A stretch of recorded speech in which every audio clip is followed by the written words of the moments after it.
asalaamaaleykum wa rahmatullah taala wa barakatuhu ñu ngi leen di nuyu di leen baalu àq te di leen jox seen wàccuwaay di leen wax ni amaat nañu mbégte ci bésu altine gi dikk ak yéen ci seen rendez-vous d'actualité ngir dalal kilifa gi di président des hôteliers du Sénégal.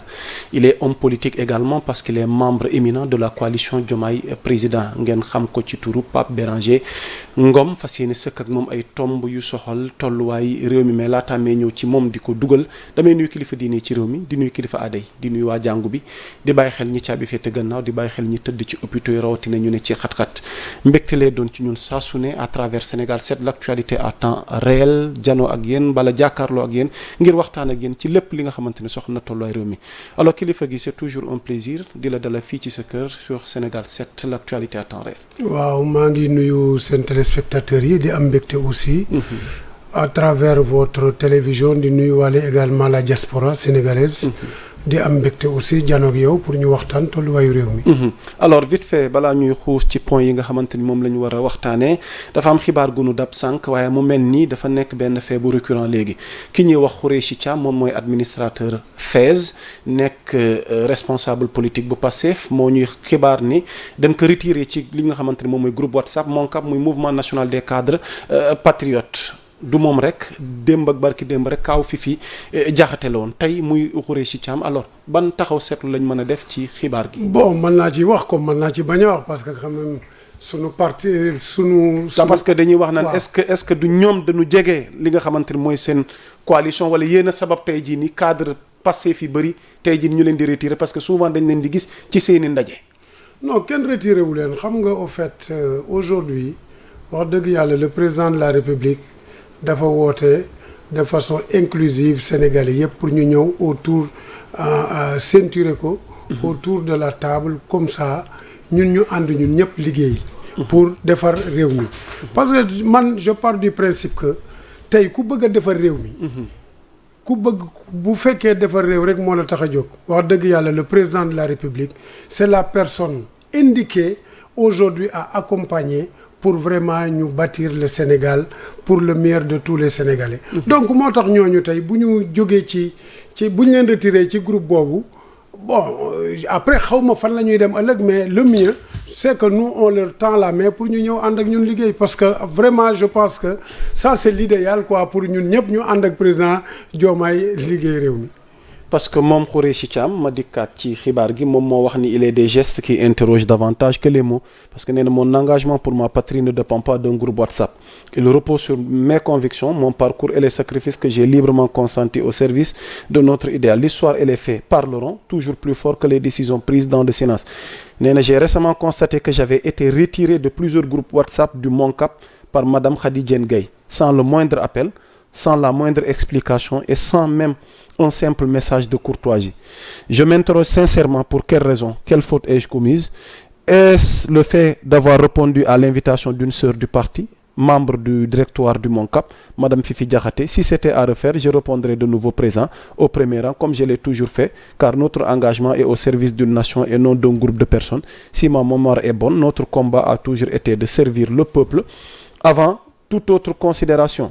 Depuis mon engagement, j'ai consacré mon temps, mon énergie et mes ressources à défendre nos idéaux, à soutenir nos actions et à promouvoir notre vision avec loyauté et conviction. Je l'ai fait sans rechercher de privilèges, mais dans le respect des valeurs qui fondent notre engagement, le dialogue, la solidarité, la fraternité militante, la discipline et la constance. J'ai consenti de nombreux sacrifices. Alors, message bu gudd la pour ma bañ cee perte mais li am solo moom mooy que ni est-ce que yéen coalition Diomaye parce que lu bëri ci ñoom seeni ndaje la ñuy fësal seen bopp wala ñu dem wuy ji seen ndaje wala souvent ñu yëkkati fa ay kàddu mu mel ni dañoo fas yéene jàppale Diomaye mu yóbbee leen lii. bon xam nga Diomaye il reste toujours un membre éminent de Pastef. il n'a jamais démissionné de Pastef. Jamais démissionné Diomaye n'a jamais démissionné de Pastef dernière sortie bi mu génn. waaw dafa ne leen je suis toujours un membre de Pastef. non Pastef def na congrès de. non gisuñu ko fa. non bu Pastef defee congrès. xëy na Sonko lañ jiital. waaw mën nañ jiital Sonko. Diomaye peut-il se considérer toujours de Pastef monsieur Ngom. non xam nga Diomaye. il a dit que étant donné qu'il a des responsabilités étatiques. il est à la tête du pays. tey amatul benn responsabilité bu mu war a jël ci parti boobu ça il l'avait déjà dit. de ce point de vue-là donc je pense que loolu mu ngi koy doxal. donc le fait que nag moom amul jot pour ñëw ci ndaje yooyu ça se justifie il a un calendrier chargé c'est le chef de l'État. donc ba tax na tey ñi nga xam ne tey ñoom woote nañ ñu war faa dem. bokk benn parti. mais je ne vois pas le pourquoi on doit les retirer des groupes. bon après loolu sur leur tasse de thé c'est waaw loolu moom vraiment seen affaire la. alors par ricochet monsieur Ngom là j'aimerais vous interpeller maintenant sur cette situation. Oui. Il y a pas longtemps au niveau de la présidence au palais le chef de l'État a reçu plus de 306 maires à l'occasion mu wax ni dafay taxawal li nga xamante ni benn parti. mais aujourd'hui maintenant comment quelqu'un qui fait partie de Pastef nga wax ko léegi ba tey nee na fa la bokk nee na fi mu ne nii dafay taxawal ab parti ñu wax ci loolu. non mais c'est en tant que membre de la coalition yéen ñi koy soutenir tey comment comprendre maintenant cette décision. c'est aussi simple. allez-y. le chef de l'État est venu au pouvoir avec un appareil politique. ok bi mu demee ba ci biir ñi ci un désaccord s'est installé. ñoom ñu bëgg a retirer cet appareil politique là. fekk moom li ko fal dañ naan toujours le rappel profite aux croyants. li ko fal. c'est la coalition Diomaye président. le Pastef. non c'est pas le Pastef seulement moo ko fal. faut pas dire majoritaire. ça non ce n'est pas nekkul sax majoritaire. bon fal nañ ko à 54%. Diomaye a été élu grâce à Sonko. non je ne suis pas d'accord. il a été élu par le peuple sénégalais Sonko n'est pas le peuple sénégalais parce que tey coalition moo ko élire qui parle de coalition parle de plusieurs partis politiques qui sont là parce que tey il faut se rappeler de l'histoire bi Diomaye nekkee prison il a fait appel à Aminata Touré ne ko dama bëgg ngay restructurellement la coalition Diomaye président et bi mu koy wax il était en accord avec les leaders de Pastef y compris Ousmane Sonko parce que dañu yónnee ay émissaires kër Madame Aminata Touré 5 émissaires.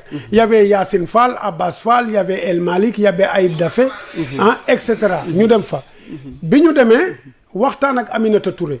Aminata Touré jox leen seen accord ñëw ànd ak ñoom mais moment yooyu Aminata Touré baaxoon na c'était c'était la meilleure des femmes. femme bu baax la woon cursusam baaxoon na voilà ñu ngi ko doon xam nga ñu ngi ko doon tagg di ko taggal ay maam aujourd'hui tey dem nañ ba utiliser ko bëgg ko sànni on est bien d'accord léegi nag bi loolu amee mu des Abdourahmane Diouf bi ñu recalé candidature am Diomaye woo ko le président Diomaye l'appelle mu ne ko dans la mesure où on a recalé votre candidature am naa sañ-sañ wala pour nga ñëw ànd ak man ñu liggéey ci la ñëw ñoom Serigne Gueye Diop ñëw et tant d'autres personnes ñëw bul fàtte ne ci loolu aussi demoon na seeti le président Ablaye Wade. le président Ablaye Wade joxe consigne de vote pour ñoom it ñu jàppale ko. donc ñoom ñu gagné coalition bi gagné ñoom ñoo gagné ensemble léegi nag bi ñu gagné ensemble ñu dem ba ci biir législatif yi ñëw. Sonko le président de Pastef Ousmane Sonko. ne moom dañuy dem au législatif. mais du ànd ak coalition bi il va avec son parti. xanaa fa la war njëkkee.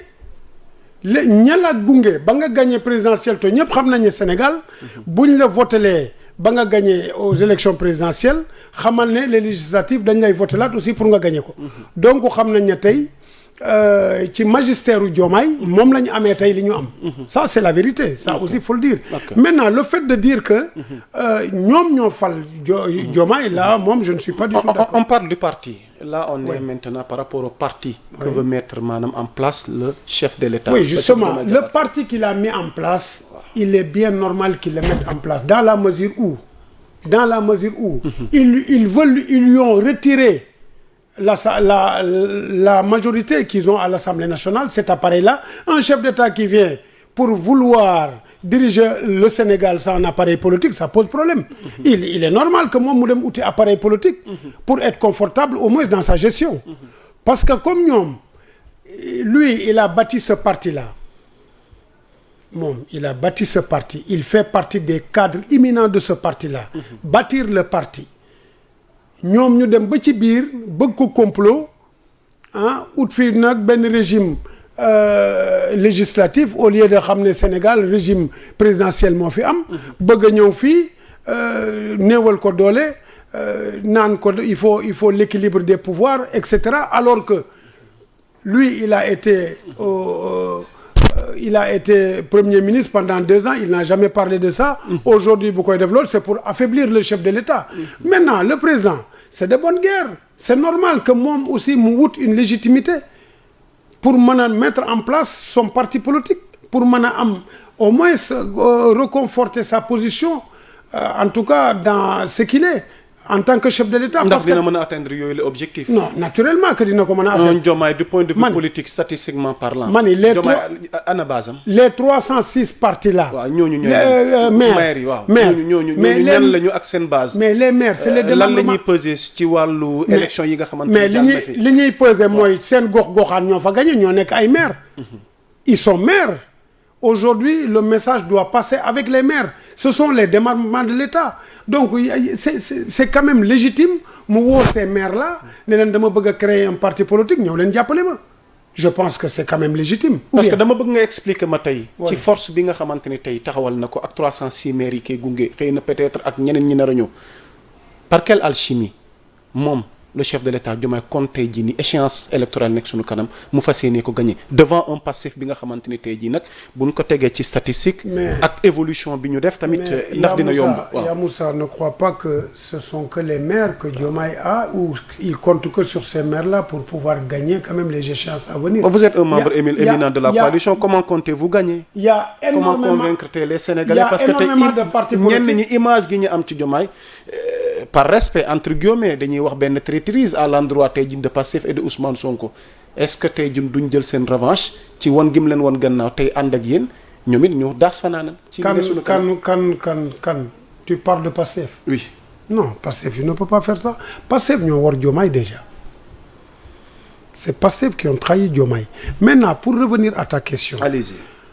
Je te dis aujourd'hui sur les 306 maires Diomaye compte sur eux mais ne compte pas que sur ces 306 maires là pour gagner les échéances à venir parce que bari na ay partis politiques yoo xam ne ñëw nañ ànd ak ñun bëgg a ànd ak coalition bi il y a énormément de partis politiques qui tapent à la porte aujourd'hui pour venir accompagner le chef de l'État. Ousmane Sonko qu'est-ce qu'il a dans ce pays là il a créé des blocages partout c'est un ouf de soulagement le fait même qu'il est parti du gouvernement. Okay. Parce que il dafa encombré woon le président de la République il pouvait pas travailler. La preuve comment étant dans le secteur privé peut-être. Non mais la preuve regarde ce qu'il a fait par rapport à la dette cachée. Mais il y avait eu des dettes quand même. Non mais quand la même personne sort pour dire que j'avais pas tous les leviers mais ça pose problème tu n'as pas tous les leviers et tu tiens un point de presse au building administratif avec tes ministres. Et tu n'as pas tous les leviers. À qui te moque-t-on? On se moque de qui? Donc il faut respecter les Sénégalais. Donc de ce point de vue-là, moi je suis en désaccord total avec les pratiques de Ousmane Sonko. C'est lui qui nous a amenés là où nous sommes aujourd'hui. Si aujourd'hui le Sénégal connaît une crise économique accrue, c'est grâce à Ousmane Sonko. Donc de ce point de vue-là, lui il n'a rien à dire. Ok alors ñu jeexalee ak parti Diomaye ak objectif yi mu fixé wu vous êtes un membre éminent de la coalition tey nga koy jàppale di ko gunge alors feuille de route gi ne seen kanam. feuille de route bi mooy d'implanter de toute façon joxe guñu. turu parti bi mais on l'a annoncé. li ma dégg du moom force patriotique du Sénégal. non man en tout cas de façon. xanaa war nga ma mën a may exclusivité. non bi monsieur Pape Béranger Ngom. non en tout cas de façon exclusive. waxaguñu. turu parti bi muy benn. Deuxièmement, c'est des perspectives. Deuxièmement, ñu ngi dégager une vision des perspectives d'implanter, de s'implanter partout sur l'étendue du territoire national et international au niveau de la diaspora. Pour mën a dooleel le chef de l'État. Pour préparer aux échéances à venir. to am naa yaakaar ne wax dëgg yàlla day nekk parti bu ëpp doole ci Sénégal. Au même moment, le parti Pastef def seen lancement officiel carte yi bees yi objectif 1 million de membres. Alors comment comptez-vous faire face à cette machine de Pastef? Pastef moom ils sont forts dans la manipulation tout le monde les connaît dans la manipulation xam nga ñoom ba pare il faut aussi que les renseignements fassent très attention parce que aujourd'hui ñu ngi lancer la vente des cartes via les réseaux internet. Le digital. Via le digital. Oui. Ça nag vraiment je ne voudrais pas m'avancer sur des choses mais y a-t-il un danger? Oui, ça peut avoir un danger. En tout cas, il faut que Comment? Il faut que les renseignements fassent très attention et que le président de la République ait l'œil sur ce qu'ils sont en train de faire. Parce que il y a des non-dits. Donc je m'arrête là. Il y a des non-dits. Voilà. Du point de vue sécuritaire? Oui, du point de vue sécuritaire, mais on est en démocratie. Oui, mais il y a des choses... Est-il interdit à un parti politique de digitaliser aujourd'hui sa vente de cartes? Je n'ai jamais dit ça, mais il est de la responsabilité de l'État de fouiller. Lan nga bëgg artu monsieur Pape Béranger? Vous n'êtes pas n'importe qui tamit boo demee ba artu di interpeller l'autorité du point de vue sécuritaire, du point de vue renseignement, lan nga bëgg leeral foofu? Non, xam nga lan moo xew? xam nga nañ def ndànk rek, xam nga réew mi dafa doy waar to bu ma sañoon renseignement yi def attention liggéey ci loolu, parce que digitaliser des cartes dugal ko via internet di ko jaay loolu man sama xel tey na ci blanchiment, ci beaucoup de choses qui peuvent se passer, voilà. Donc il faut faire attention. Ah bon? Oui. leeragul suma bopp de li nga bëgg artu. li ma bëgg artu daal mooy na renseignement yi def attention. Parce que blanchiment am na, ça peut avoir un blanchiment d'argent dans tout ça. Man d'accorduma ci loolu. Remettez-vous en cause la démarche de Pastef? Bon, du point de vue mobilisation de fonds? Oui, bon, tu sais, le Pastef, tu sais ça, en tout cas daal, c'est un groupe de personnes qui sont là, fatiguer tout le monde, tympaniser tout le monde. Xam nga, ils sont lourds, ils sont insignifiants, c'est des gens yoo xam, mais ils passent toute leur vie à faire de la manipulation. Un parti qui a la majorité à l'Assemblée. Mais quelle majorité? Oui, ils avaient la majorité à l'Assemblée. Ils ont la majorité. Oui, ils ont toujours la majorité à l'Assemblée. Mais la preuve... C'est pas n'importe quel parti aussi. Non, je n'ai pas dit le parti le plus populaire. Je n'ai pas dit le contraire. Mais xam nga tey un parti politique, il est incarné par un leader. Mais il faut que ce leader-là puisse avoir une certaine crédibilité. Mais loo wax midi et demi jotee ñu démentir la loo wax bu suba li nga wax du méngoog say jëfin, mais ça pose problème. Nañu waxante dëgg. Ousmane Sonko lu mu wax midi et demi boo ko fuyee dara du ci dëgg. Ils sont que dans la manipulation. Mais loolu ça fait, mais yow nan ngay, comment tu expliques? Tu restes 2 ans à la primature. Expliquez-moi rek. Tu restes 2 ans à la primature. Nga xëy suba nga ne da ngay def une réforme constitutionnelle. te ñaari at yaa ngi toog foofu nga ne da nga bëgg a def l'équilibre des pouvoirs. Indi fi même à la limite sax benn régime législatif. Un régime parlementaire, autant pour moi. Hein? Alors que le Sénégal, xam nañu, c'est un régime présidentiel. Pour affaiblir uniquement le président de la République. Non, pour équilibrer. À ton détriment personnel. Pour équilibrer, mais comment? Mais pourquoi il veut équilibrer? Parce que trop de pouvoir pour un chef de l'État aussi, quand même, bon? dafay indi jafe-jafe ci Ah bon? Donc trop de pouvoir, man, j'aurais été d'accord que bu ñëwee au départ, avant moom ñu koy nommer premier ministre wala bi mu nekkee premier ministre, mu dem attaquer réforme boobu à l'Assemblée nationale, dans la mesure où eux-mêmes ils étaient majoritaires là-bas. Pourquoi il ne l'a pas attaqué? Il attend 2 ans d'être limogé pour mën a ñëw attaquer réforme boobu. Ça n'a pas de sens. Lui, il prend les Sénégalais pour de demeurer. Alors, en tant qu'homme politique, membre de la coalition Diomaye, par rapport à ces révisions constitutionnelles, là, lan la Diomaye nar ñu ngi naan référendum, mais est-ce que réellement il y aura référendum, monsieur? Mais au préambule de la Constitution, lan la wax? Au préambule, lan la Constitution bi wax? Demandez au peuple.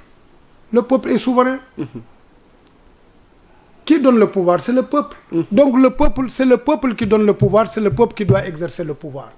Tout simplement. Donc il faut se référer au peuple. Si le peuple dit oui, c'est oui. Si le peuple dit non, on sait que c'est non. Est-ce qu'il y aura c'est ça la démocratie. Est-ce qu'il y aura référendum? Le président l'a annoncé. Depuis le président dit des choses, il n'a jamais dit une chose et faire le contraire. Ah bon? Déedéet. Le président de la République, lu mu la wax daf koy def. Diomaye. Oui, bien sûr. Il y aura référendum. Il l'a dit, non? Kañ? Ah, mais tu n'as pas vu le ministre de la Justice le dire à l'Assemblée nationale. Le ministre l'a dit à l'Assemblée nationale. Tu es aussi informé que moi. Donc, il l'a dit à l'Assemblée nationale. Ci ndaw penc réew mi la ko waxee. Donc, il y aura référendum. Li ma njort de mooy référendum narut a am. En tout cas, kenn du ko ci teg pression. Il a le pouvoir discrétionnel. Yoon constitution bi moo ko may. ci ay prérogatives am mu toog ba mu mën koo def mu def ko. Et puis yow ay réformes constitutionnelles. yow Sénégal tollu na foofu. delluwaat naa la laaj bi. ah delluwaat naa la laaj bi. Pourquoi Ousmane Sonko veut coûte que coûte ça? C'est une personne qui est omnibulée que par son intérêt personnel. Tout simplement. Lépp lu mu bëgg tout tourne autour de sa personne. il est comme ça c'est un pouvoiriste donc malheureusement nag Sénégal c'est un grand pays les gens réfléchissent moom Ousmane Sonko il a quel âge on a attendu Ousmane Sonko pour faire des réformes pour déma changer waat une constitution à sa faveur à lui parce que aujourd'hui il est président de l'Assemblée nationale bëgg lan la bëgg que président de la République mën a dissoudre Assemblée nationale que une seule fois réforme yi li mu bind yépp c'est à sa faveur mais le président de la République il lui a dit d'accord nous sommes en démocratie li nga bind yépp nangul naa la ko mais laaj bi nañ ko delloo askan wi nañ ko delloo askan wi sénégalais yi c'est à eux de prendre leur destin en main ñoom ñoo xam ndax d'accord nañu wala d'accorduñu. Alors monsieur Ngom qu'est-ce qui explique tey jii ni ce soutien à Diomaye laata ñuy jàll ci yeneen point yi ñuy xaar xam nga ni nga koy défendre ni avec énergie non lan moo koy expliquer je le défends avec énergie pour plusieurs choses d'abord Diomaye c'est un homme de principe gis naa ci moom ay principes yu ma doy yu ma neex am na yar am na teggin il a l'écoute il n'est pas pouvoiriste nit la koo xamante ne xam na li ko teg fa mu nekk te wallaay bu suba bu jeexoon dina dem avec beaucoup de dignité. moom mi ñuy jiñ mu bëgg second mandat. nga n'est pas pouvoiriste. mais pourquoi bëggul du bëgg second mandat est-ce que c'est interdit il vient de faire un mandat mais il doit briguer un autre mandat mos ngaa gis un chef d'État bu ñëw def benn mandat rek la nga bëgg a def yëpp tey nga def ko. mais 5 ans dafa tuuti pour defal am réew ci xiiroog ngaayo bi ko Ousmane Sonko indi on a perdu 2 ans qu'est-ce qui lui reste il lui reste peu pour pouvoir gouverner ba pare le gars continue à lui faire des blocages à lui mener des blocages mais lan moo tax du bëgg un 3e mandat pour au moins laisser ses empreintes dans la République ñu xam ne am na sax lu mu fi def mais ça c'est tout à fait légitime ou bien c'est interdit ah non man looloo tax ma ànd ak Diomaye am na yar am na teggin Sénégalais yi bëgg nañ ko du nitu fitna sonalul kenn mais yow yaa ngi ñëw cim réew fitnal ñëpp homme d'affaires yi ñëpp daw génn ku la neex nga tëj ku la neexul nga tëj di sosal ay gor di wax lu la neex ku yow daal koo bëgg yor sa liste diw dem leen jàppi ko diw def leen nii diw def leen nii c'est comme de la dictature c'est ce que Ousmane Sonko a fait jusqu'à nos jours loolu rek la fi def qu'est-ce qu'il a fait d'autre tëj na ñëpp homme d'affaires yëpp daw nañ génn dëkk bi loolu rek la fi def malheureusement. ok wàllu réduction des comptes moom xanaa da ngeen cee génn.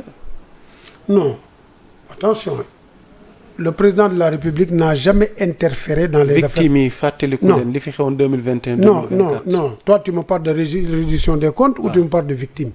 les deux à la fois. D'accord non tu viens de rajouter l'autre question. Alors, pour la réduction des comptes, le président de la République n'a jamais interféré sur les affaires de la justice. Il a toujours laissé la justice faire ce qu'il a à faire. Man, gis naa sax xam naa boog benn mbokkam bu nekk dans des problèmes mu ne moom mën na ko jàppale ci avocat waaye il n'interfère jamais dans les affaires de la justice. Ah bon? kon kooku defe naa ne. ku ko gën a sàmm kàddoom ak ku ko gën a démocrate amul ci àdduna bi. Donc le président de la République dafa dissocier complètement les pouvoirs judiciaires et les pouvoirs législatifs à son propre pouvoir moom duggul ci dara moom li yoon di def na ko yoon doxal surtout ci wàllu justice il n'a jamais interféré dans ces affaires-là qu'on se dise la vérité maintenant réduction des comptes ñi ko war a def ñu ngi koy def la machine continue à marcher quel est le problème? Les affaires de la justice ne sont pas les affaires des politiciens. On accuse les autorités de lenteur dans la démarche. Mais qui était là?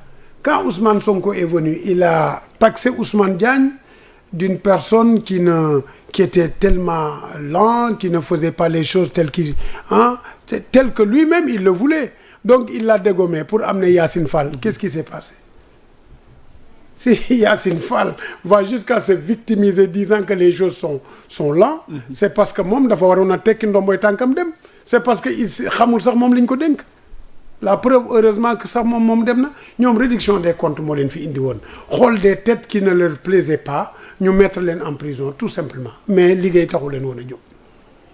ok ñu ñëw ci point bi nga xamante ni gis nañ ko fan yi mu di DG yi nga xamante ni limogé nañ leen mais liñ seetlu ci DG yooyu dañu fare Pastef wala ànd ak Ousmane Sonko ñu dégommé leen bi ci gën a fës yàggul dara ñu mel ni ay ñoom Ngagne Demba Touré Soxna Aïda Mbodj Toussaint Manga liste bi gudd na ban jàngat dañ ci mën a def ndax Diomaye dafa décider léegi lépp lu laale Ousmane Sonko. mu bañ a ànd ak moom ci dispositif am. man de bu ma président de la République consulté woon avant may ñëw fii dama laan leen. du ma xaar sax conseil des ministres. liste laa yor compter leen autant qu'ils sont ma dàq leen yëpp. je les efface tous d'un revers de main. Ah bon, parce que xam nga lu tax d'abord le président de la République il a le pouvoir discrétionnel. il nomme aux emplois civils et militaires. Exactement. Le président de la République doit travailler avec des gens avec qui il a confiance. Et qui lui aspirent confiance. Mais yow di nga taxaw tey télé di ŋàññi président de la République en tant que DG yow li nga am tey bu ñu xooloon sa démb tekki woo woon dara doo woon dara président de la République mettre la dans une situation confortable gërëmoo ko santoo ko toog ci télé yi di ko ŋàññi suba ngoon yow nga bëgg moom mu bàyyi la foofu. à quelle raison pour quelle raison xanaa nit sax nit kiy nekk sa biir kër sax nekk sa propre employé di la liggéeyal xamoo ko ci Adama ak Awa. ay intérêt rek lié leen. mooy mu ngi lay liggéeyal nga koy fay. mu am ci yow intérêt nga am ci moom intérêt boo amatul ci moom confiance nooy da nga koy dàq mu génn ci kër ga. tout simplement le président de la République mënul tey di liggéey ak ay noonam ils n'ont pas la même vision des choses. am na yu des de. c'est-à-dire Waly Diouf Bodian demagul. mais ñoom ndax mën nañu séntu fan yi ñu jëm. ma ni dañuy bokk ci liste ba dama lay wax lenn. ñu ci bari ci ñoom. bu démb doon tey ils vont pas enclencher ce qu'ils ont enclenché. ah bon bu démb doon tey. du ñu def li ñu def nii. ñoom ñëpp ñu ngi rëccu.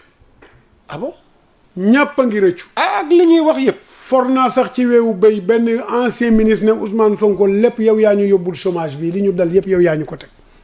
entre temps Ousmane Sonko. il est président de l'Assemblée nationale. il bénéficie de sa caisse noire. il bénéficie de ses privilèges. yéen entre-temps yéen dof yi ngeen doon xaw ma vous allez m'excuser sax. waaw allez-y vous allez m'excuser ci terme bi. parce que gëm naa ne am ngeen njaboot am ngeen famille. yéen nan la leen seen moroomu góor di entraîner dans des erreurs là ngeen ñàkk seen poste moom mu toog ci postam di recevoir xaalisam ak caisse noire am yéen mu mettre leen au chômage mais c'est quand même je ne peux pas comprendre ça et c'est inexplicable pour man personnellement wax dëgg yàlla dama ko ñaawlu naa loolu trop. am na benn ancien ministre bu am ay regret. mais fort ne ko bu ñu demee chômage yow yaa ñu fa indi yow yaa ñu yóbbu chômage. wax ko Ousmane Sonko mais publiquement mais loolu dina mos a feeñ. ah bon. mais alors bien là sûr vous faites une révélation là.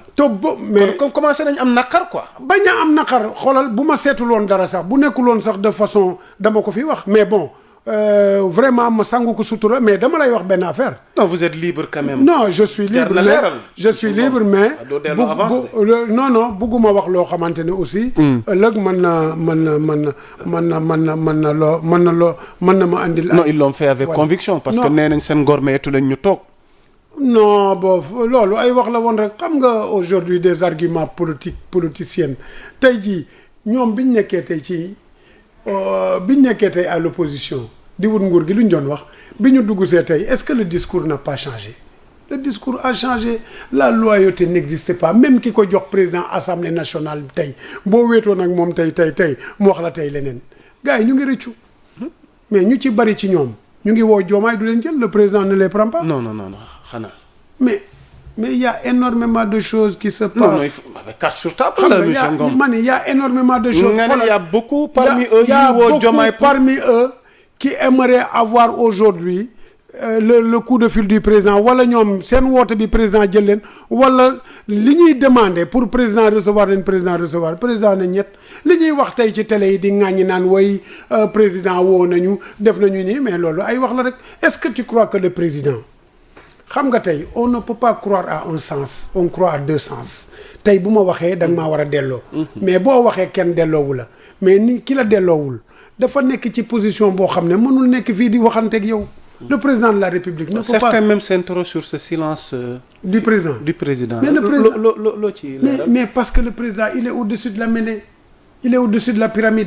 Et tu crois que le président va rester là à parloter di wax di ñii nga xamante ne ils passent leur vie di être dans la manipulation matin midi soir mais loolu leen indi tey ci pouvoir bi taxaw naan wéy diw ñii day amoon nañ xaalis bu bëri di ko sàcc à votre détriment tey bu ngeen amul xaalis ñii ñoo tax nangam indi sàmba jàppal paate bi ñu ñëwee ñi ñu fi jàpp ñëpp génn nañ ana lu ñu teg ci taabal bi dara Mansour Faye moom moo ci gën a Mansour Faye parlons de Mansour Faye qu'est-ce qu'il a fait bi ñu fouillé lan lañ gis Farba Ngom bàyyiwuñ ko les Tahirou Sarr bàyyiwuñ leen wax a wax ba tëj nit ñi xam nga nit nag dama lay wax leen ne man ngaa wax ba jël ab nguur waaye wax ba defar am réew gaw ma ne mën naa nekk réew ay pexe koy defar ay relation koy defar mais taxaw di wax rek defarul am réew ndax njiitum réew mi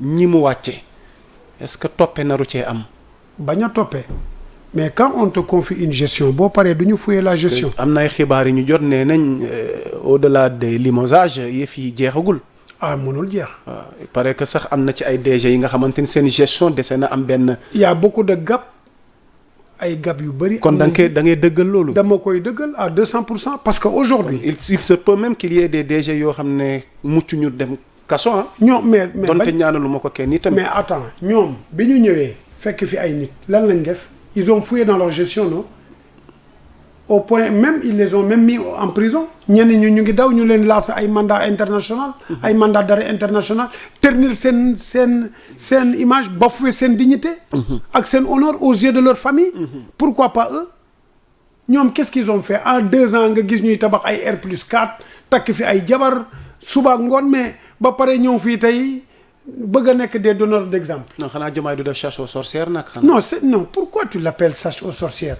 mais la justice fera son travail la cour des comptes va faire son travail IGE day def liggéeyam les organes de contrôle de l'État sont là ils sont tenus et obligés de faire leur travail yow tey da ngay ñëw tey ci sa plateau bi même ki moom kër gi terewul boo waree def tey sa liggéey nga def ko. mais la cour des comptes il est dans l'obligation de faire son travail convenablement. donc bu ñu defee seen liggéey fouiller dans la gestion mais naturellement on verra des choses ma ni yooxu dina jib fu ñu ko foogewul Sénégalais yi dinañ dar seen gémmiñ ci ñii nga xamante ne ils sont jubal-jubanti lañ fi woote jubal-jubanti ils sont bavards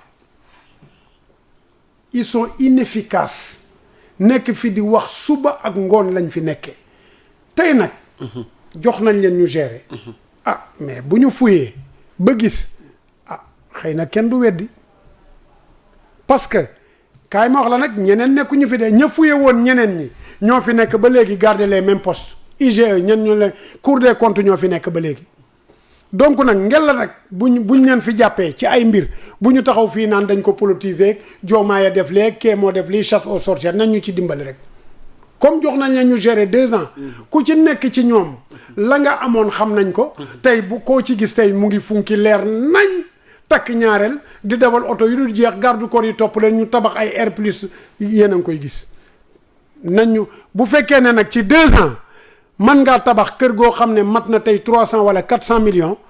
defe naa ne jëlee woo ko ci salaire même bu ñu évalué woon tey sa salaire nekk tey ci 5 millions ci 2 ans xanaa salaire boobu di nga ci fay ay facture di nga ci fay kër di nga ci joxe dépense et cetera xanaa mënoo fee tabax kër gu mat 400 millions donc bu ñu fuyee nañ gis.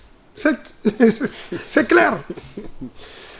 Alors s'il n'y a rien à ajouter ci actualité politique bi ñu dugg ak yow ci économie laataa ñu jeexale ce secteur s'il n'y a rien à ajouter politiquement parlant bu fekkee amoon leen looy dolli. man je suis là pour répondre à tes questions yow laay laaj ndax amoo loo may laaj may tontu. ok parlons à présent de l'économie de notre pays vous êtes dans le secteur privé alors l'état de notre économie tey. ban taxaw seetlu lañ ci mën a def ak yow. bon il y a des avancées parce que aujourd'hui nous avons quand même des avancées avec le FMI tey guuta gi c'est vrai que nag l'économie a sombré ça tous les Sénégalais sont témoins de tout ça. Ça nag c'est dû au discours de Ousmane Sonko qui nous a coûté excessivement cher par rapport à cette dette cachée là. Le FMI est venu pour être crédible mu ñu ne leen écoute comme il y a ça comme vous avez dit que aujourd'hui il y a une dette cachée venant de nous léegi nañu fouiller xool ba xam ndax y a une dette cachée pour ñu mën a ñëwaat mën leen a accompagner donc c'est ça qui nous a valu ce qui nous a valu aujourd'hui c'est grâce à Ousmane Sonko moo tax économie bi était en rade l'économie a sombré mais à le cause chef de de ces l'État aussi discours. n'avait pas démenti. Non, le chef de l'État Parce que quand Ousmane Sonko faisait sa conférence de presse depuis 2 ans, donc gisuñu benn sortie officielle du chef de l'État mu démentir Ousmane Sonko. mais aussi. le chef de l'État quand il nomme un premier ministre il le nomme parce qu'il lui fait confiance mais est-ce que yow mënoo def nit confiance nga dem ba ci biir xam ne kat kii confiance bi nga ko joxoon ak crédit bi nga ko joxoon dem nga ba xam ne kat kii ndikete li muy wax yëpp dara du ci dëgg le chef de l'État nag gàcce ngaalaama amul kenn ci Sénégal ku mos a taxaw dégg ko muy wax ci loolu naan y avait dette cachée ku ko déggit na ma tegal bande bi fii ma déglu ko il n'a jamais dit ça Ousmane Sonko moo yoroon loolu di ko woy fu mu taxaw ne dette cachée mieux mu ne tey buy def conférence de presse ba France 24 wala RFI dugg si soit mu génn wala ñoom ñu génn. waaw waxoon na ko. moo du ma ko waxoon. bu ma taxawee fii tey di la compter li mu waxoon weddi ko. fii la ñuy fanaan tey maag yow. lu mu wax midi et demi mu weddi ko midi et demi sax sori na. donc moom moo ñu indil guuta bii yëpp ba Sénégal tey nekk dans une crise économique accrue. mais nag yàlla mi dara tawul yàlla def na ci saafara.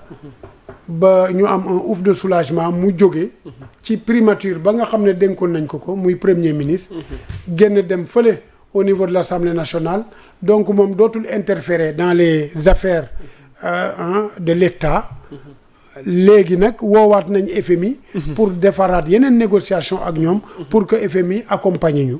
te it defe naa ne yeneen bailleur sawar nañ tey pour ñëw tey ci réew mi ndax Ousmane Sonko n'est plus aux affaires. Okay. Parce que tant que mu nekkoon na aux affaires économie sénégalaise narul woon décoller parce que homme d'affaires yi il ne voulait pas le voir en photo le FMI avait demandé tey que ne nañu def des enquêtes par rapport à la dette cachée donc de ce point de vue là dans la mesure où tey jóge na foofu je pense que lépp yàlla dimbale nañu ba vraiment les choses vont encore redevenir à la normale.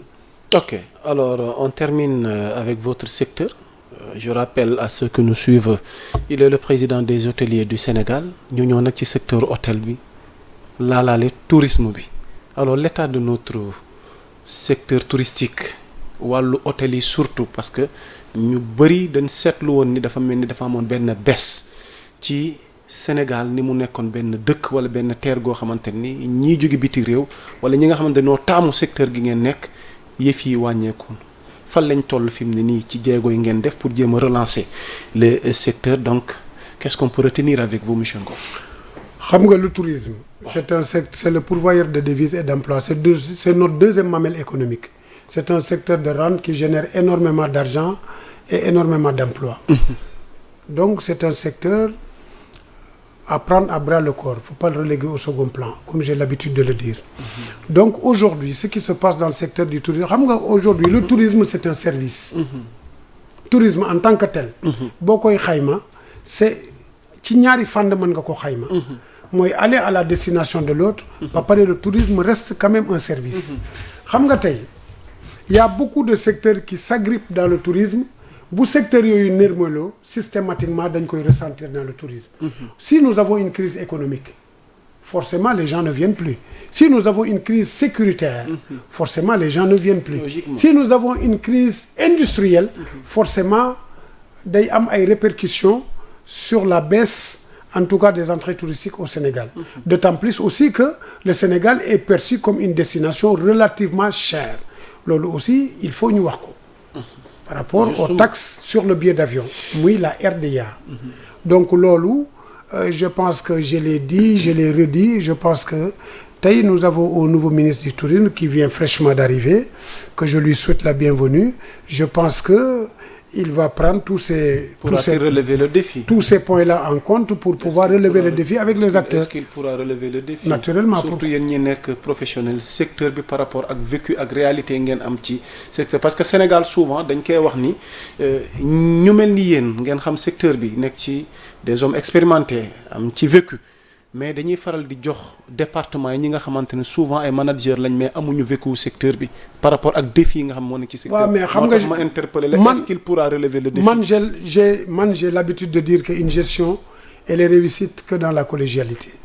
Quand tu gères dans la collégialité et que tu prends les acteurs ñi nga xamante ne ñoo nekk ci secteur boobu ŋànk ko xam ko di ci liggéey muy leur tasse de thé, il faut les associer dans la gestion. ñu won la bunt bi ba pare def diagnostic du secteur. Quand tu fais le diagnostic du secteur di nga xam fi nga fekk secteur bi li dox ak li doxul woon. xam nga secteur d'activité boo ci ñëwee. lépp mënul boole di dox. mais di nga gis foo xamante ne moo gën a ñàkk a dox. nga ànd ceeg ñi nga xamante ne ce sont les professionnels ñu ne la lii kat boo ko tegee fii dana dox parce que blocage yi lii la woon. Si tu arrives à cerner les blocages. et à identifier le problème. là tu pourras faire marcher le secteur avec les acteurs. te yaakaar naa ne ministre bi ci loolu lañ koy woo et defe naa ne dina ci wuyu si. man en tant que un membre de la coalition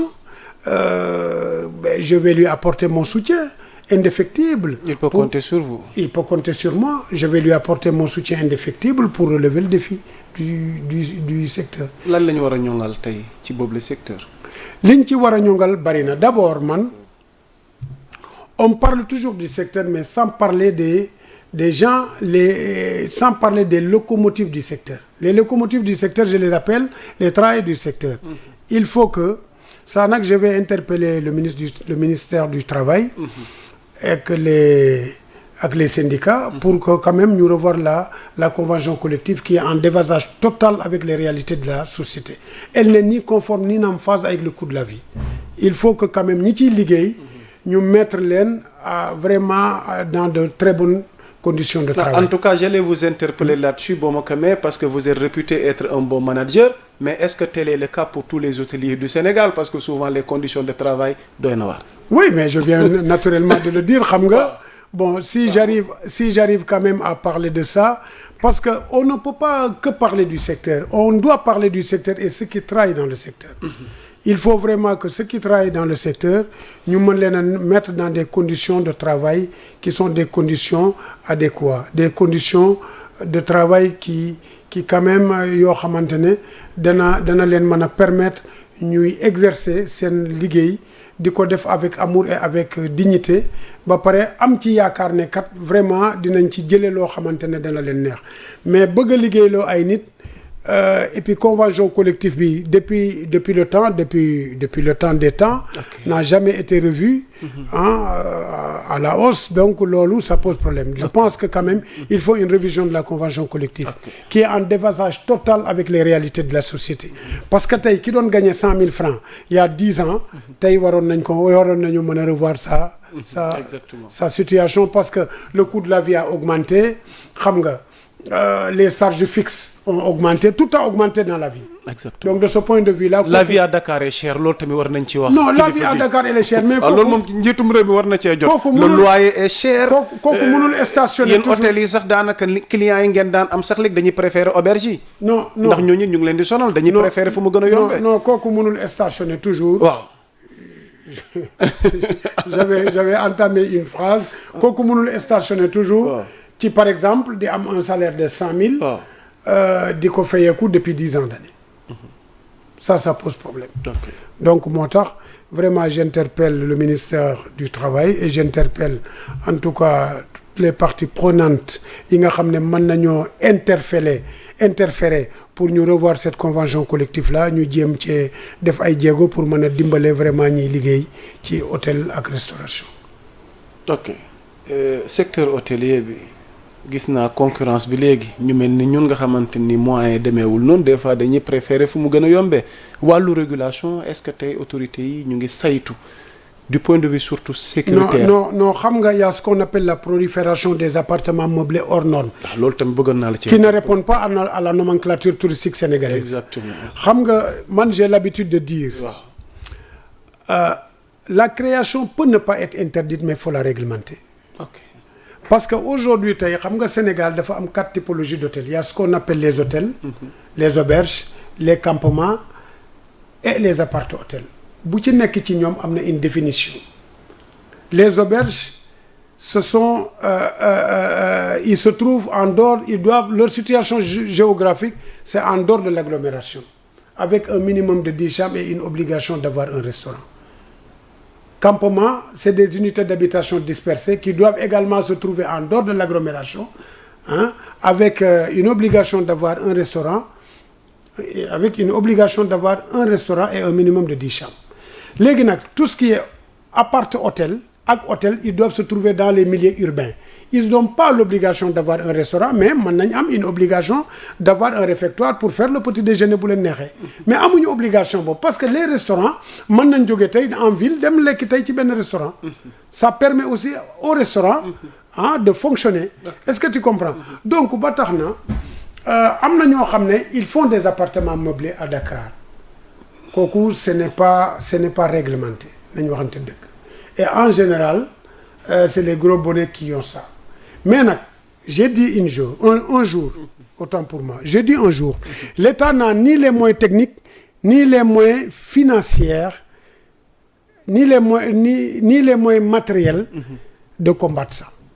Ah bon? Ah oui, parce que quand tu demandes à construire à usage d'habitation, pas à usage d'exploitation. Tey sama kër bu ma ko tabaxee def ci appartement meublé yow loo ci mën? Dara. Ma di ko louer loo ci mën? Alors l'État, ce que l'État doit faire, l'État doit aujourd'hui s'associer avec les délégués de quartier, liggéey en homme avec les délégués de quartier en bonne intelligence, liggéey ak ñoom dem ne leen kat comme quartier bi yéen a ko moom yow yaay délégué de quartier bi yow di nga xam kër gu ne fii naka lay fonctionner, di nga gis ay entrée ay sortie jox la numéro vert intéressé la à quelque chose. Ne la kat délégué de quartier bi chaque mois au moins état dina la jox 50 000 boo gisee lu ci dut noonu ci quartier bi comme yow yaay autorité quartier bi avertir ñu. Il peut travailler avec la direction de la réglementation. li ciy xew ci danger dafa bëri. Oui, non au niveau sécuritaire, wow. Ça pose problème. Ah oui. Donc mun nañu liggéey avec la direction de la réglementation. Okay. Et la direction de la réglementation travaille avec les autorités territoriales, muy les préfets, les gouverneurs. Exactement. Avec la police touristique. Exactement. Pour que tey bu leen alerter avec le numéro vert ñu mën a dem kat ci kër gi ne borom kër gi lii amuloo droit def ko fii. Est-ce que tu comprends? Exactement. Donc c'est ça que l'État doit faire. Mais nag loolu c'est la première fois même que j'en parle ici. Mais fii nag moom. yaa Moussa nga jàkkaar loolu. donc ñu wax ci parce que meublé yi moom léegi. donc État loolu la war a def mais État mënul ñëw tey dawal otoom ba ci kër jàmbur dugg fa. di fa def bu ko defee mu def une violation de domicile parce que borom kër ga man la ne kër gii may luyee sama mbokk moo fi dëkk lu tax nga meublé ko mais moom sama xaalis defar sama kër nu ma neexee loo ci mën mënoo ci dara et ça mène une concurrence déloyale à l'égard des gens nag qui répondent les professionnels comme vous. Voilà aux gens qui répondent aux exigences de notre administration. Ok alors amoon nañ mbégte dalal vraiment doyalu ñu waaye waxtu wi looy tàggatoo wala kàddu gu mujj gi. Bon li may tàggatoo mooy di woo toutes les forces vives de la nation ñu ñëw autour de la coalition Diomaye Président en attendant dañu mettre en place sunu parti ñoom ñëpp ñu ñëw jàppale président de la République pour que ensemble ñu tabax Sénégal.